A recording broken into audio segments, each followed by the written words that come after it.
Good morning mga kalaro. Narito na naman tayo para maglaro tayo sa ating kusina.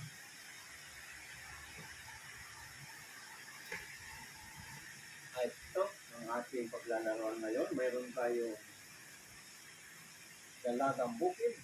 Ay, sariwan yung ating dalagang bukid. Fried dalagang bukid. Yan. Papartniran natin siya ng gisadong ampalaya na may halong baboy, gisadong baboy at itlog, maraming kamatis. Yan. Pasensya na kung wala pala kayong napanood ng live kahapon kasi may importante ang lakad sa isusin ako. Nasa DSWD. Hindi ng luda. Ngayon, meron pa rin akong lakad kaya medyo inagahan ko ng aking pag-live token. Pupunta naman ako kami ng Binundo pagkapagpas ako ng Masad share at saka Redmer at saka yung bike. Yan ang ipapalit ko sa aking computer. Kasi yung computer wala na. Wala na talaga naglalaro. Aalisin ko yung papalitan ko ng mga pang-exercise. Lalo na sa amin senior. May maglaro magkiwala. Malaking bagay para sa akin yan. At makakapag-exercise ako. Lalo na treadmill at bike. Ayan. Kung wala man maglaro, yung pang personal ko na lang. Ayan ang video. Yan ang tatanggasin ko maya-maya.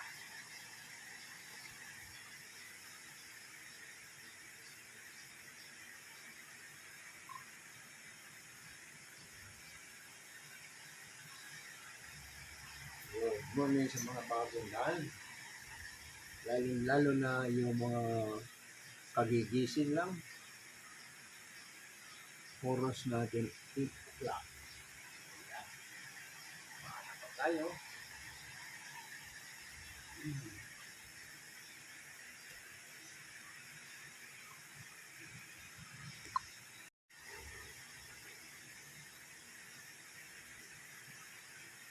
Good morning sa mga bagong gising.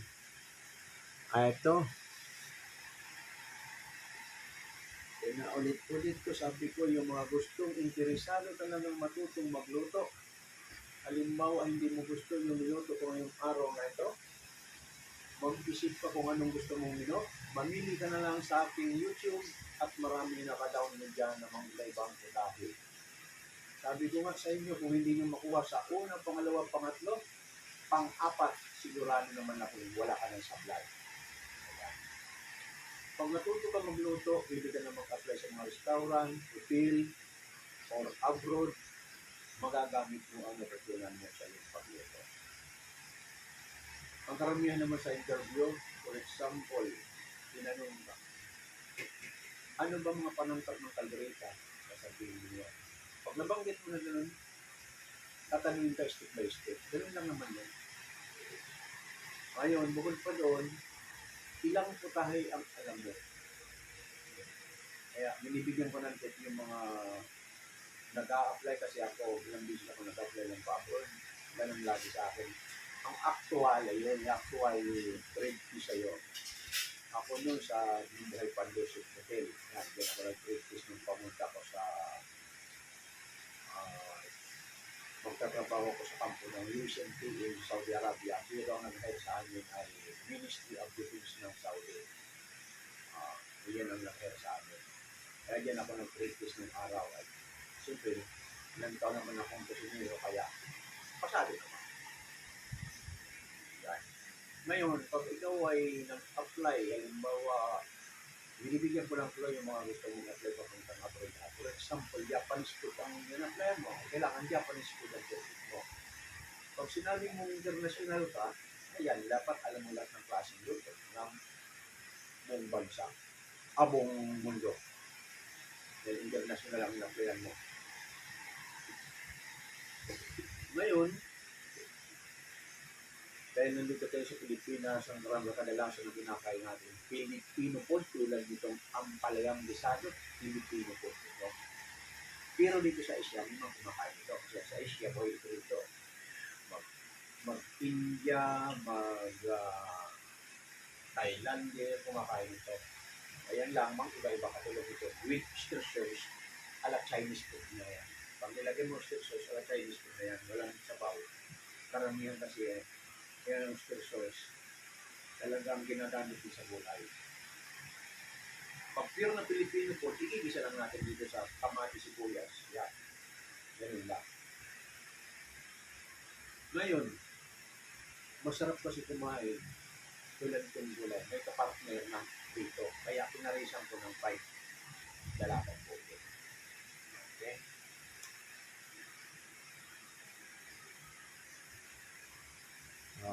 Tulog pa tayo ang ating mga followers. Kakaunti naka-online na. Video na paaga ata talagang pakano ko. Alas 8 pa lang. 8:15. Kate, good morning sa mga dumadaan sa ating live.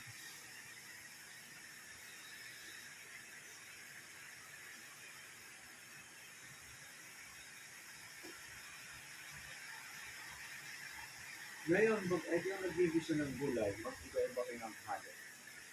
For example, tayo mga Pilipino, karamihan talaga pork, baboy ang sasakot. Dahil yung pagbaka, iba na medyo mataas ng presyo noon. At saka karamihan talaga sa Bisayong gulay, baboy or isda. Depende naman sa isda. Pero karamihan talaga baboy. Bihirang gamitin ang manok. Yan. Katagal ko ng kusinero. Kami mga kusinero, basta Bisayong gulay. Karamihan talaga baboy. Kasi yung taba ng baboy, pag yan ang ginisa mo sa karamihan sa gulay, yung taba lang ng baboy, malinam-nam na sa gulay. Kaya bihirang gamitin yung manok at baka. Bihirang gamitin yung sa mga Bisayong gulay.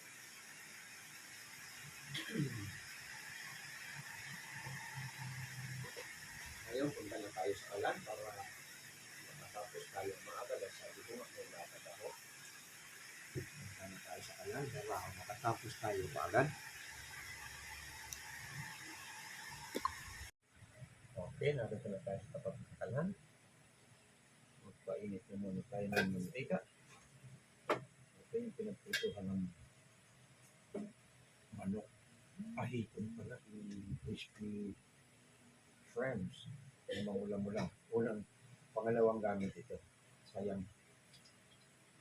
Hindi pa ito sa kahapon lang.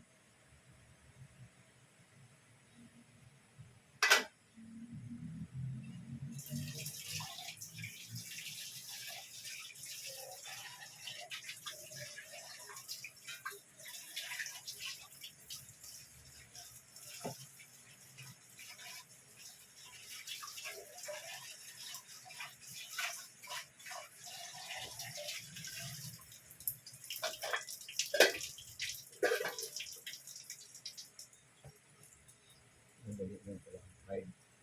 So, nang unahin natin yung ating gulay at natin ang pagpalambot ng baboy.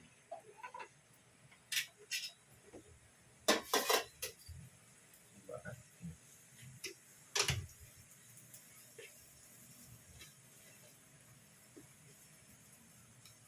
Good morning sa mga dumadaan sa aking live.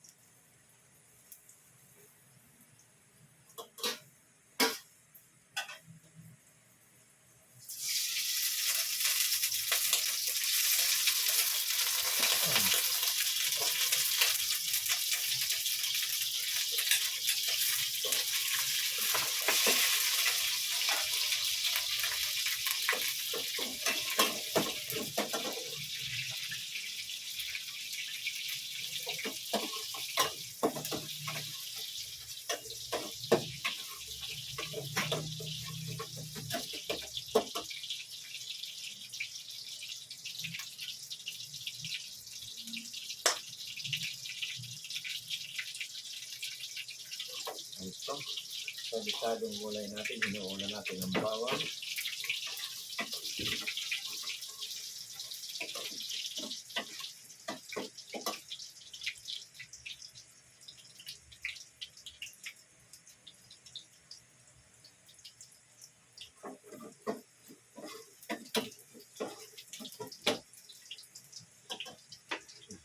natin ng sibuyas.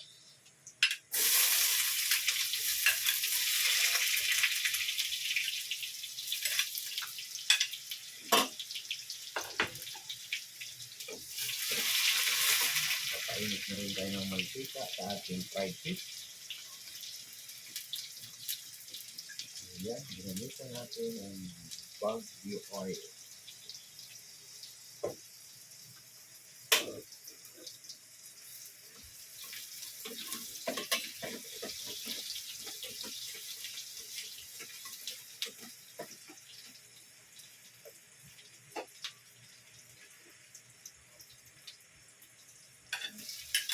Sunod natin ang kamatis hanggang yung ating sibuyas.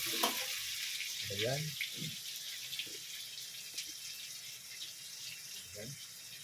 Ang ating sibuyas, nalagay na natin. Isunod na natin yung pork.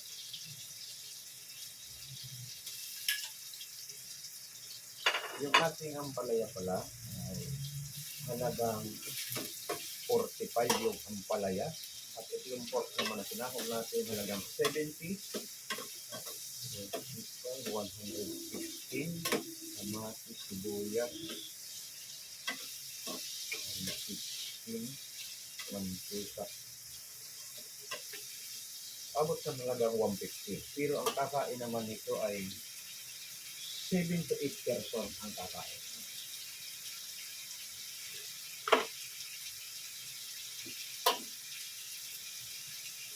Lang, ito natin yun.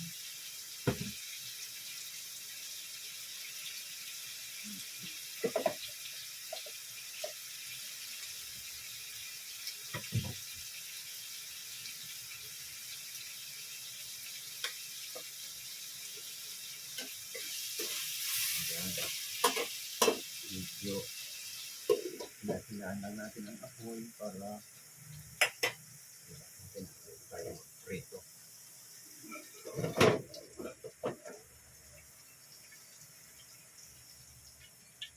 Hinaan natin ang ating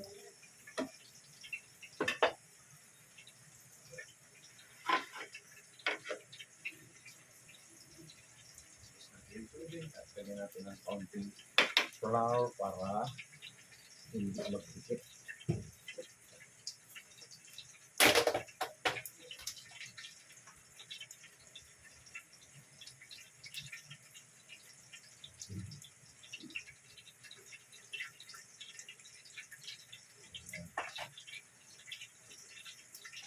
Yung pag-prito, yung wala isdang malikitin, lalagyan mo lang sa tabing palikpit bulto para sure kang hindi didikit sa'yo.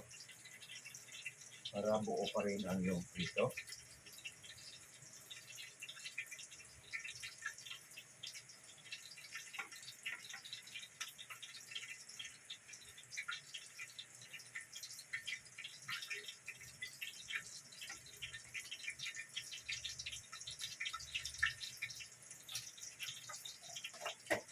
Kasi pag hindi mo nilagyan, magdikit-dikit, pangit siguro yung prito mo. Okay. Balik natin muna sa operator para nakikita natin ang operator. Ito, medyo mainit na yung ating mantika.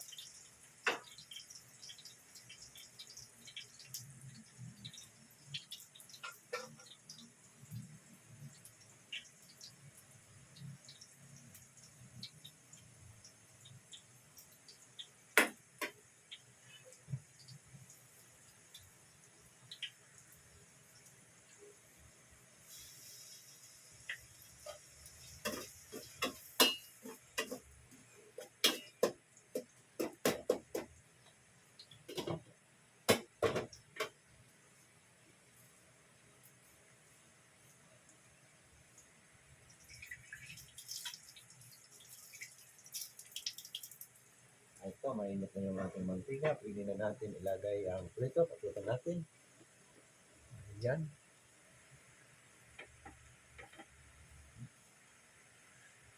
Kailangan mainit ang kawali, mainit ang mantika para hindi didikit ang prito mo. Ayan. Ayan.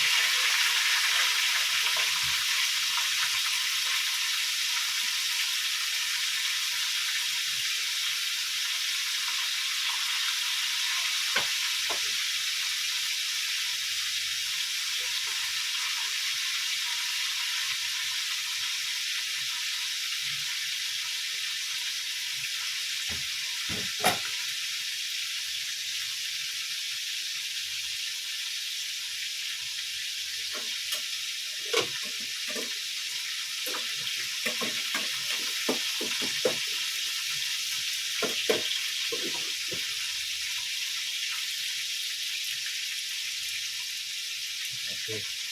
Harap natin muna sa ating operator.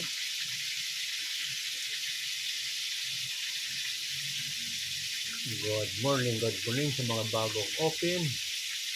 Bicolana TV. Good morning, Bicolana. Ampalayang gisado. Yes, Mr. Popit, gisadong ampalaya at ang kapartner fried dalagang bukid. Ayan. Basta dalaga, di ba? Dalaga. Sa dalagang na tao, dalagang bukid. Ayan. Masarap basta dalaga, no? O, ayan.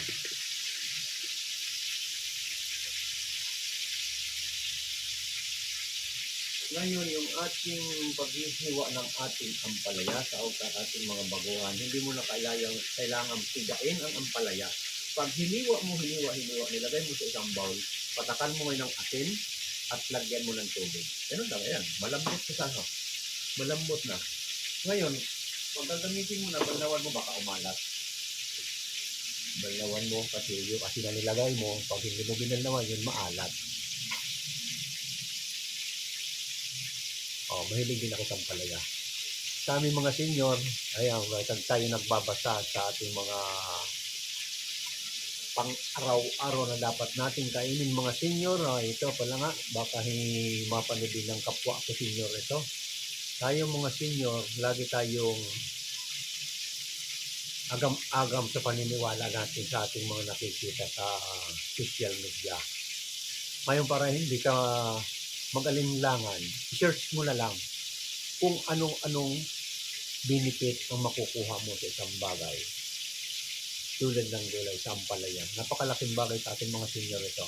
Sa prutas naman, ay yung napanood kong 10 klaseng prutas, parang 99% na paniniwala ko. For example, ng huling-huli din, papaya, avocado, pineapple, mangosteen, mango, ano pa ba yan? 10 klase at dragon fruit, guayaba, no? Ilan na ba? Yan mga yan, pinapaniwalaan ko, dahil ako mahilig ako sa prutas. Saging, mahilig ako sa prutas. So ngayon, dahil tayo yung mga senior na, pag-aalaga natin sa ating sarili, tayo ang, kumbaga sa kahit may mga anak man tayo, tayo pa rin ng sarili natin ang dapat magdala sa ating pagbibisiklina. Ako tumatagay ako. Tinatanong ko yung doktor ko, sabi ko, Dok, masama ba kung magtagay? Hindi naman. Magtagay ka ng tama lang, huwag kang magpakalasin at huwag sumura-sumura. Tagay hindi pang karaniwang lang. May nagtanong ako ng kilo. Kaya hindi ako nag-aalinlangan sa anumang sakit ko. Nilagyan natin ng tubig, matigas yung baboy. I-re-reduce natin yun bago natin ilagay ang gulay. Okay. Paano matigas yung taog? Patuyuin natin yung pag natuyo na uli yun at saka natin ilalagay yung gulay. Itutuloy natin yung kwento natin tungkol sa pag-aalaga sa sarili. Siyempre, natural yan. Tayo mga senior, may mga doktor tayo, may maroon tayong mga maintenance. For example na lang sa akin, sabi ko ang sakit kong prostate, napakatagal na ito, 2015 Nung una sa medical suite, Makati medyo nakakinaban ako noon dahil sabi niya na nasa left side, cancerous. Sa awa ng Diyos naman, pag naglipat-lipat ako mga doktor, yung kahuli-hulihan ko dito na ako sa perpetual. Yung huling biopsy sa akin, behind na. So, magaling na yung nakita doon sa left side ko. So, kaya hindi na rin ako takot. At saka lahat ng mga procedure ng laboratory, puro naman bumaba. Kaya, nagmi-maintain na lang ako ngayon. May gamot akong mini-maintain. Every 3 months, mayroon akong monitoring sa hospital. Tulad ng ultrasound, urinalysis, basta yung PSA. Ayan. Kaya katatapos ko lang, normal naman ako. Pero yung PSA, tumas ng kaunti kasi may sabi sa akin, ano bang pinagkakain mo, bakit tumas ng kaunti? Yung ultrasound at urinalysis, lahat normal. Yung PSA, sabi niya, medyo tumas ng kaunti, ano bang pinagkakain mo? Sabi ko, Dok, nung duman ng birthday ko pa ako, namulutan ako, talaga maanghang. Ayun. Kaya pinatitigil niya ako kumain na maanghang. Huwag kang magkakain na maanghang. Dito. Kay Sana. Hello po. Hello din kay Sana. Good morning. Good morning sa mga dumadaan. So ngayon, naisikwento ko lang tungkol dyan kasi mahirap din na may sakit ka, bara-bara ka rin ang gawa mo. Diba? Pero malaking paniniwala ko sa herbal. Kasi may doktor na hindi naniniwala. Hindi ko naman inaano. Basta mayroon ako nalapitan na parang galit pa siya sa akin. Ay, huwag ka man, parang gano'n yung sinabi sa akin. Huwag ka maniwala sa herbal certificate ko. Sabi ko, hindi siguro naisip ng doktor na ito na ang kausap niya matanda na. At siyempre, tanda ko naman na ito. Lagi ko nag-research. Tinitingnan ko mga gamot natin. Saan ba galing mga gamot natin? Sa halaman. Oh. Kaya kung iinom ka ng herbal, lagundi. Yan, napakasimple lang, lagundi. At mga bata. Tayo naglalaga tayo pag tayo inuubo, naglalaga tayo ng dahon ng lagundi. Iinom natin, pero sobrang pait. O, pero ano, nandiyan na sa ating DOH, pasado na sa DOH yan. Ginagamit ko sa mga bata, zero. Kaya sa akin paniniwala, 99% paniniwala ko, ang ating mga gamot lahat galing sa halaman. Karamihan galing sa halaman. Ayan yung aking minimintin dito na tulad ng aking herbal. Number 1 na hindi ko pinatatalo. Ito, lagi ako may nilaga na insulin para sa blood sugar. Nagpapalit-palitan lang yan. Insulin, for example ngayong buwan na ito, next month, makahiya. Yung makahiya naman, dosis sa kitang dala. Kaya ako hindi ako sa mga, kasi meron taong kaunting nararamdaman mo lang, ganyan, nag-aalinlangan. Iniisip mo, ano kaya sakit ko? Sa akin, basta naniniwala ko, pag may sakit ako talagang 2 days lang o 3 days na hindi ko kaya at nararamdaman ko madalas. Takbo na kagad ako sa doktor. Patitingnan ko na kagad sa doktor. Para maagapan kumbaga. Hindi ako tulad ng iba na masakit na inaabot ng buwan tinitiis. Ay hindi ako ganun.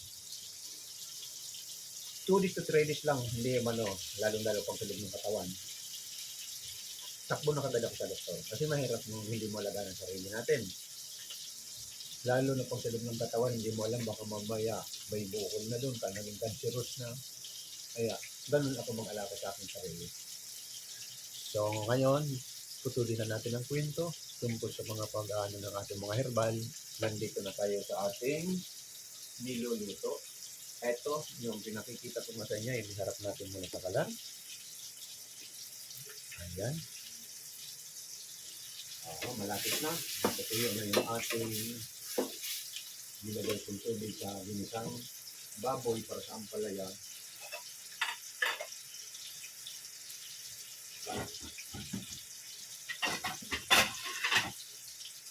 Ito naman yung ating dalagang-dalaga. Ito ng bumbuo.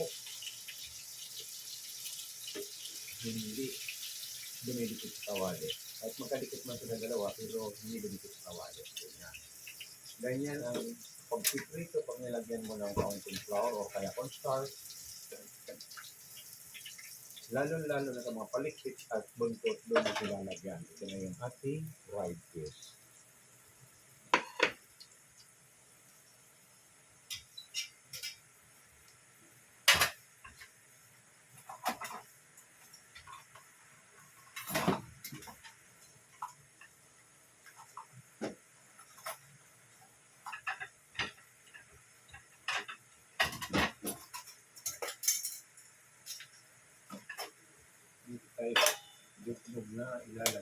sa kanya.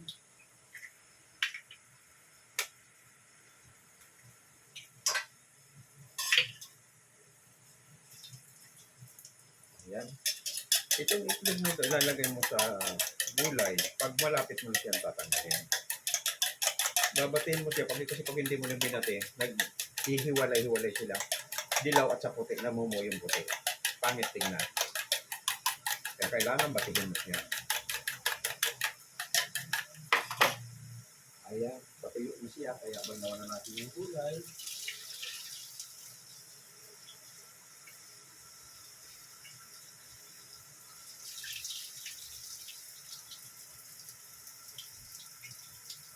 Ayan.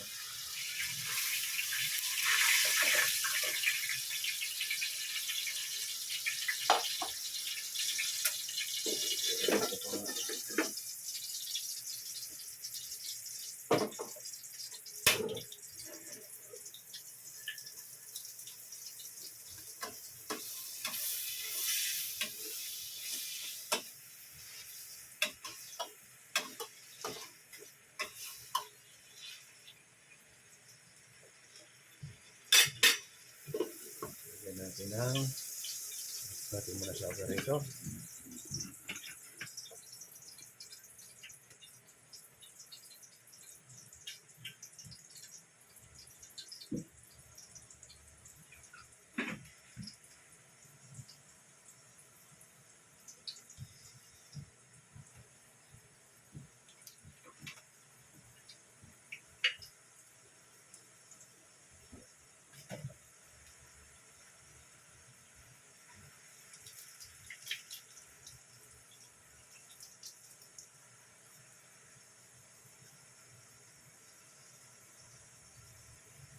Good morning sa mga dumadaan. Ayan. Ito, ilagay na natin yung egg.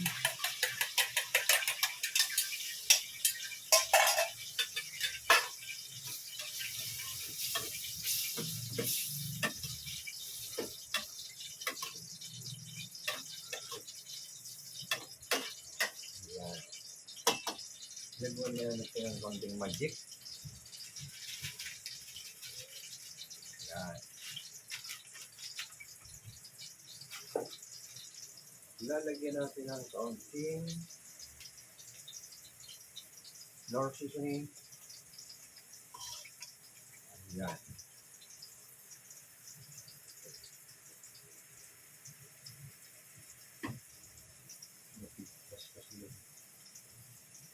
Takip dito. Pagbukas. Ayan. Pinatay na natin. Nanikit na siya. Alos. Nanikit na siya.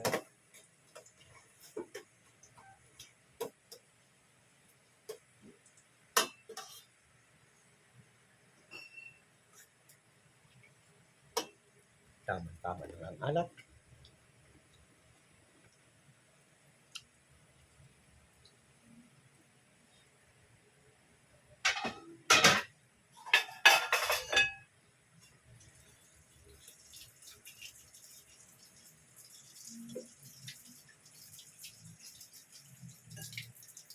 Okay.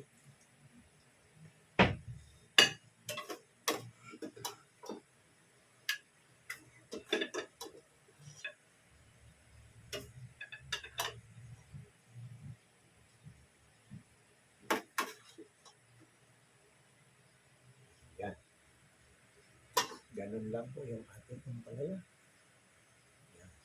Ang ganda ng pagkakana. Dry lang siya. Kundi eggs lang. Dahil tayo sa dalinig.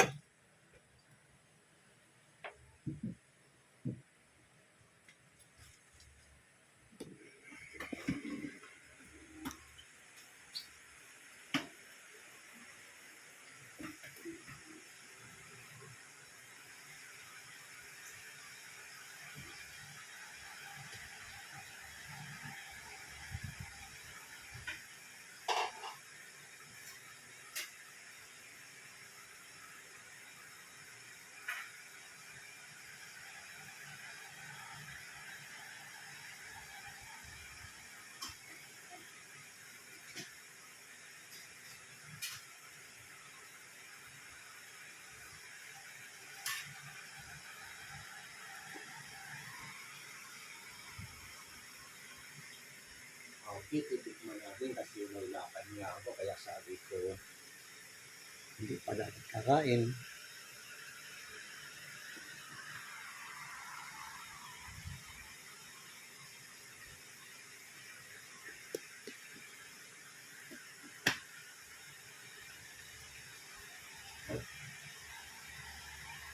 Kami pa nakikita ng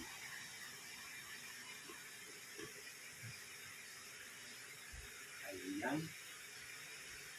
Ito yung ating ampalaya.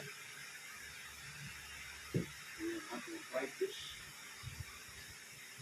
Susuka tayo ng kaunti kasi pupunta ko na raon. Sa raon daw yan. Magkakambas ako ng aking ipagpapalit ko sa ating computer. Magkakambas ako ng unang-unang pagbasin ko. Magkakasama naman siguro yan. Massage chair, treadmill, at bike. Yung tatlo lang muna na yan. Kasi hindi natin tayo ng budget. Baka yung tatlo na yun, abutin ng 100,000 na yung tatlo. Kasi sayang yung pwesto ko, may bilyaran na pag kumputiran, yung kumputiran wala na. Papaklasin ko ng mga estante. Pag napaklas ko yung mga estante, yung sa tabi, doon ko sisit up yung treadmill at massage chair at bike. Maraming mahilig mag-jogging, kaya baka sakaling marunong. At kung wala man maging customer, okay lang kasi ang binibili naman ganyan, hindi pa tulad ng magnegosyo ka ng restaurant, nagluto ka ng 5 putahe, pag walang bibili, napapanis. Ayan, hindi napapanis yan. Ganyan ang, kasi nung araw talaga, ako business minded talaga. Kaya lang, tagal ko na naman ito, sabi ko, ang tayo ko ng club, sinabayan ko ng baboy. Sa lahat parang pinakamahirap magnegosyo, ang ininegosyo mo ay buhay. For example, ng baboyan at manok, ginawa ko yan. Nako, minalas na yung club ko, narin na kami, nakakulong ako. Yung aking mga baboy naman ay pinistik. Ayan, hindi nagsikain, may nagkanggamatay, ganun din yung manok. Grabe ako padala sa ganung klaseng business. Kaya nag-isip ako ng business, number 1 yung bilyaran ko at computeran. Ang puhunan mo, hindi nawawala at hindi na bubulo o hindi napapanis. Ganun pala ang magandang business. Kaya ngayon, yun ang isip ko. Muntik na ko last week. Last week, kukuha sana mag-open sana ko ng karinderya. Kaso ang inboard cash, magkakaroon ko ng inboard cash ng nagkakalaga ng 130,000. Napakalaki ako ng 130. Dahil daw iba binibin ko sa aking mga kagamitan. Maswerte na lang, hindi niya sa akin sinadmit yung mga kagamitan. Kasi nihingi ko yung listahan ng mga babayaran. 2 araw na hindi niya may bigay sa akin. Nag-isip ako. Nabi ko ba, walang katotohanan. Ay tamang-tama naman ito. Mas nauna itong plinano ko na ito. Pang-exercise nito doon sa karinderya. Alam yung karinderya, bibigay ko sana itong bicycle driver dahil 2,000 ko pa. Hindi siya masinsok. Ang ganyan na sa tricycle driver pa rin siya.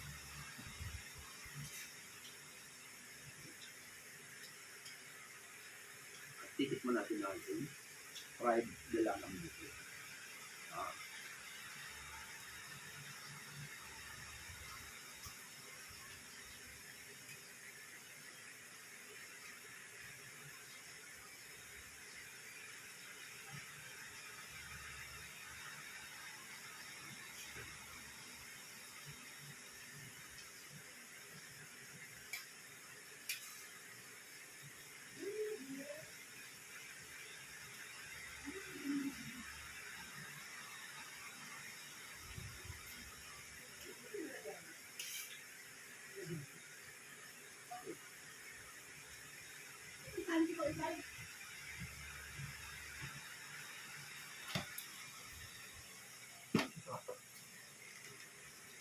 Ito, malapit na po makatapos. Ang kain ko ito masusundan ito alas 4. Dahil meron akong pupuntahan nga. Pati yung pag-download nitong ating live video, baka maila-download ko ito mamayang gabi pa.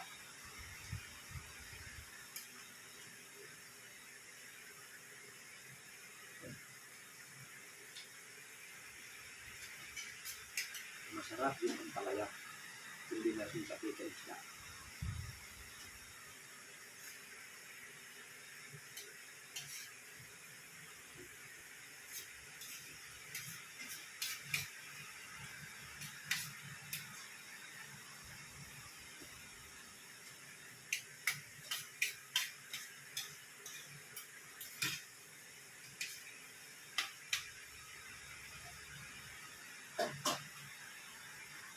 At masarap din pala katulad niya. Hindi mo kayo nagluto. Pakinig ka pa. Yung niluto ko nung isang araw na crisp fish rice, ang mantika niya pinagtutukan. Masasarap yung pangsangan, panglisa, yun ang ginamit ko rito sa ampalaya. Lasa yung hipon. Yan, masarap. Sa mga gulay. Pag kayo nagigisa, magamit kayo yung use oil. Depende sa pagkagamit ng use oil. Katulad ng dahil, pag ginamit mo yung tapo na, di ba? Hindi na natin pwede gamitin. Meron iba ng lasa. Pure fried chicken, mga breaded pork loin, pork chop. Ang oil yun, pangalawang gamit, sayang. Huwag pangatlo, sasalain mo na ng pinong-pino para hindi marumi na ang mantika. Ngayon, kanina mantika na gagamitin, ginamit ko rito sa bisadong ampalaya, yung pinagprituhan ng shrimps. Yung kulay, magkukulay pa din sa, kasi magkukulay dito yung mantika. Yung lasa, lasak na lasak.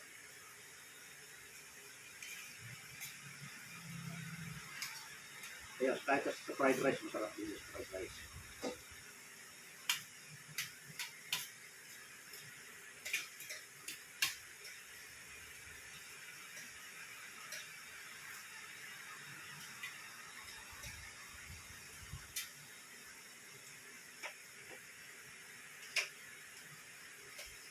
Mag-invite mo tayo. Sarap yan. Yes, my friend, masarap talagang kain. Napaga lang ang kain ko.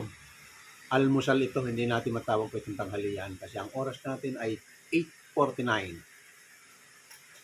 May lakad lang ako sa Laon, pupunta ko ng Binondo kaya napaga ang kain ko.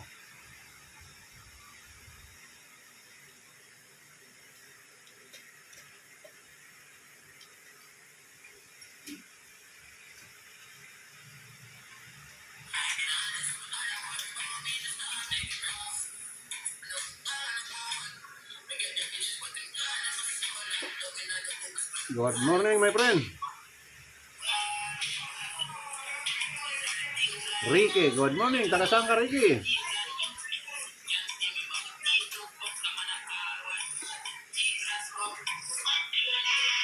Taga saan ka, my friend?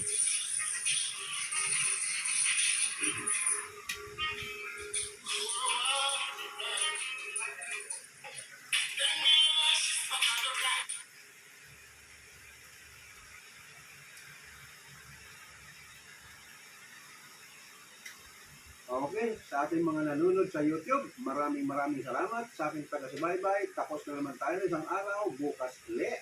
Maraming salamat sa inyo. Huwag kalimutan pindutin ang subscribe button at like. Maraming salamat. Bukas ulit.